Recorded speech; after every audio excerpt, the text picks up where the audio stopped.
নবী সাল্লাল্লাহু আলাইহি সাল্লাম আবু তালেবকে কালেমা পড়াবার জন্য কি পরিমাণ কাঁদছে, চেষ্টা করছে। শেষ মুহূর্তে বলছে, চাচা চাচা কালেমাটা পড়েন না চাচা। বলছে না, মানুষের কাছে বেইজ্জতি হব, পড়বো না, মানুষ লজ্জা দিবে। আল্লাহ নবী সাল্লাল্লাহু আলাইহি সাল্লাম বলছে, কানে কানে বলেন, আমি কাউকে শোনাবো না, আমি শুধু হাসরের মাঠে বলবো, মৃত্যু পর্যন্ত চাচা ওয়াদা দিলাম জগৎবাসীকে শোনাবো না আপনি ঈমান আনছিলেন, কানে কানে কন। আবু তালেব বলছে না, কানে কানেও বলবো না। এবার নবী বলে চোখের পানি ফেলতে ফেলতে, চাচা এমনও কইতেন না তো, ঠিক আছে চাচা আমি কালেমাটা পড়ি, আপনি শুধু ঠোঁটটা নাড়েন, আপনি শুধু ঠোঁটটা নাড়বেন, আমি হাসরের দিন বলবো মাওলা আমার চাচা কালেমা পড়ছিল এজন্য ঠোঁট নাড়ছে, এর সুযোগ দেন। চাচা বলছে না না না, আমি ঠোঁটও নাড়বো না।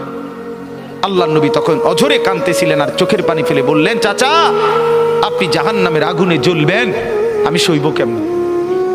আবু তালেব নাফরমান তখন কি বলছে জানেন? আন্নারু খায়রুম মিনাল আর।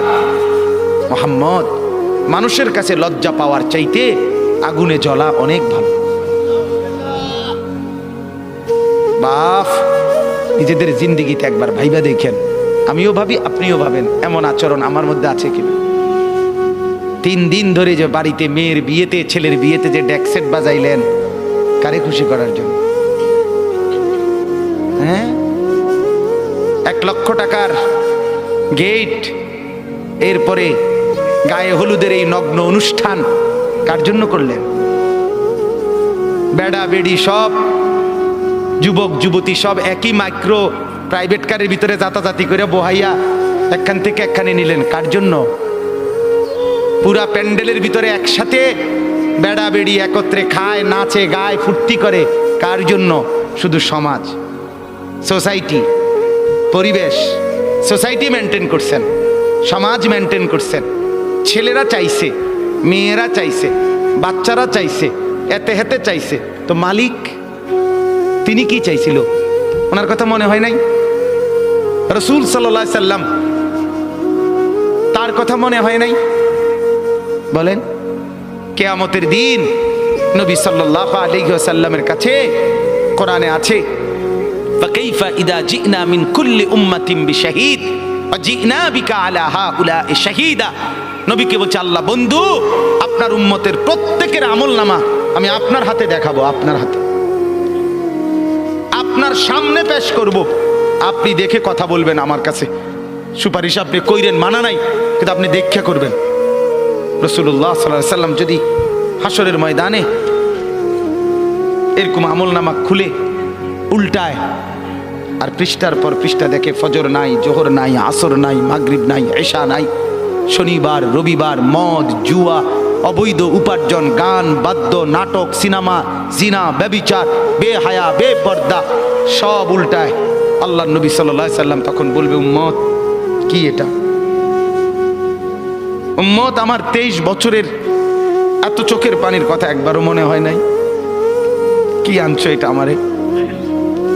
উম্মত, তুমি জানো না আমি যে তায়েফের পাথরের আঘাতে পুরা পিঠ চালনির মতো জাজরা বানায় ফেলছে আমার? শোনো নাই তুমি? আমারে যে উহুদের ময়দানে দান দান শহীদ করে রক্তাক্ত করছে, তুমি শোনো নাই? আমি যে 14 দিন পেটে ক্ষুধার তাড়নায় পাথর বাঁধছিলাম, উম্মত তোমার মনে নাই? একবারও শোনো নাই আমার ক্ষুধার কষ্ট, আমার পিঠের ব্যথা, আমার দাঁতের ব্যথা, আমার কাঁধে 2টা কড়া ঢুকে গেছে? উম্মত, আমার ঘরে 3 মাস আল্লাহর নবীর স্ত্রী আয়েশা বলছে, আল্লাহর কসম উম্মত, নবীর স্ত্রী বলছে 3 মাস 3টা চাঁদ উঠছে ডুবছে, রাইনা হেলালান সুম্মা হেলালান সুম্মা হেলালান, 3 চাঁদ 3 মাসে নবীর 9 জন বিবির কারো ঘরে আম্মা জান আয়েশা বলে 1 ফোঁটা চুলায় আগুন জ্বলে নাই। মা আওকাদাত ফি আবিয়াতে রাসূলিল্লাহ নারুন, নবীর একজন বিবির ঘরেও আগুন জ্বলে নাই। আল্লাহ নবীর স্ত্রী আয়েশা একদিন বলছিল নবীকে, পিঠে হাত বুলাইয়া, ইয়া রাসূলুল্লাহ, স্বামী আপনার পিঠ ছিদ্র ছিদ্র কেন? পুরা পিঠ চালনির মতো ছিদ্র ছিদ্র কেন? আপনার কি ছোটবেলায় বসন্ত রোগ হয়েছিল, গোটা হয়েছিল। আল্লাহর নবী চোখের পানি ফেলে বলছে, আয়েশা তুমি জানো না আমার এই পবিত্র দেহে তো কোনোদিন মশাও বসে না, মাছিও বসে না, পোকা বসবে কেমনে? আমার পবিত্র দেহে তো হাঁটলে মেশকের গ্রান বের হয়, আমার পেশাব পায়খানাও তো কোনোদিন জমিনের উপরে 1 সেকেন্ড থাকে না, মাটি ফাঁক করে ভেতরে নিয়ে যায়, সেই আমার গায়ে গোটা হবে কেন? আয়েশা এগুলো আমার তায়েফের পাথরের আঘাতের রক্তের দাগ।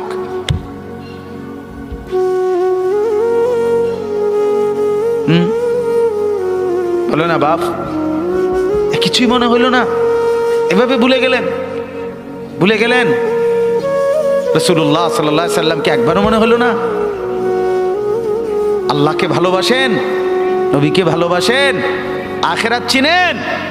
এই বাপ, আমি আপনাদের সন্তান, যে আল্লাহর কোরআন যে ধরে নাই, ছোঁয়ে নাই, পড়ে নাই, বিশ্বাস করে পড়ার কোনো মজা, লেখার কোনো মজা, জ্ঞানের কোনো মজা, শিখার কোনো মজা, জানার কোনো মজাই সে পায় না।